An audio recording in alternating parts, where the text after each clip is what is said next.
echoes of the forgotten. The rain draped New York City in a curtain of silver, falling in rhythmic pulses that drowned out the distant hum of life.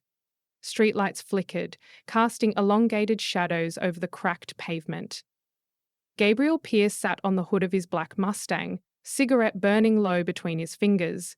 He could taste the storm in the air, the sharp bite of anticipation crawling down his spine. Tonight was the night. A black SUV slid to a stop under the bridge at 12th and Monroe, the kind of place where bad deals and worse decisions were made. Its engine purred low, like a caged predator. Gabriel flicked his cigarette away, exhaling a stream of smoke that curled in the damp air. The back door opened, and a man stepped out. He was tall, dressed in a tailored black suit, every movement deliberate. He carried himself like someone who had never feared anything in his life. In his right hand was a sleek black case, polished to perfection. No introductions, no small talk. Just the raw tension of two men who both knew they were standing on the edge of something irreversible. "You understand the terms?" the man asked. Gabriel clenched his jaw. He knew the weight of what he was about to do.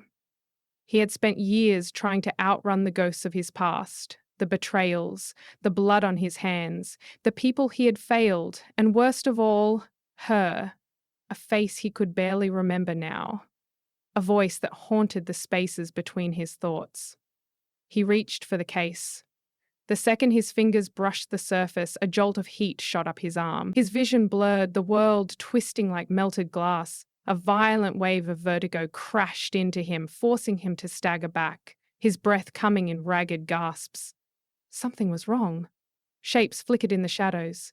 Dark figures, standing just beyond the reach of the streetlights, watching, waiting. Then, gunfire. The crack of the shot split the night, sharp and unforgiving.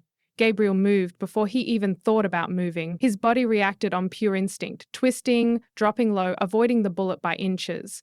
He was already behind the suited man before he could process how fast he had moved. Too fast. Way too fast. The man smiled, unfazed. "Looks like the serum's already working." Gabriel's pulse pounded in his ears. His breath was uneven. His senses were on fire. He could hear the heartbeat of the man in front of him, feel the tremor in the air from the bullet that had just missed him. The wrongness of it coiled in his gut like a living thing. He turned his head slightly, catching his reflection in the Mustang's rain-streak window.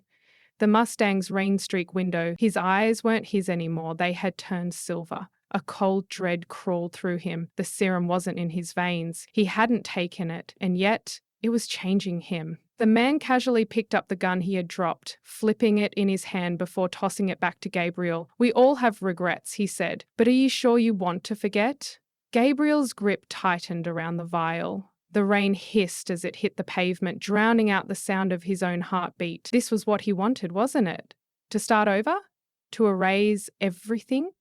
Every mistake, every painful memory? A siren howled in the distance. A fragment of a memory surfaced. Laughter. Soft and warm, a woman's voice, whispering his name. He tried to hold on to it, but it was slipping, dissolving like ink in water. He gritted his teeth.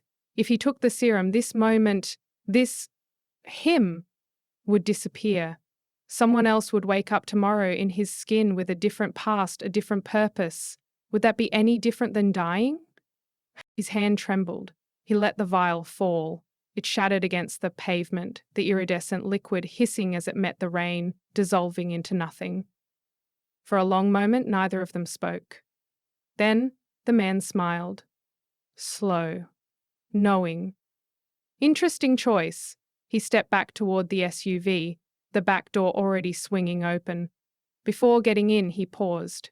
"You think you walked away from this?" he said. His voice was almost amused. "But the thing about the past..." His silver eyes gleamed.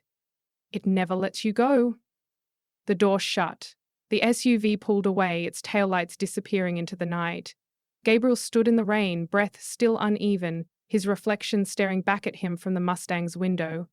His irises were still silver. A siren screamed closer, and deep in his bones he knew this wasn't over. Not even close.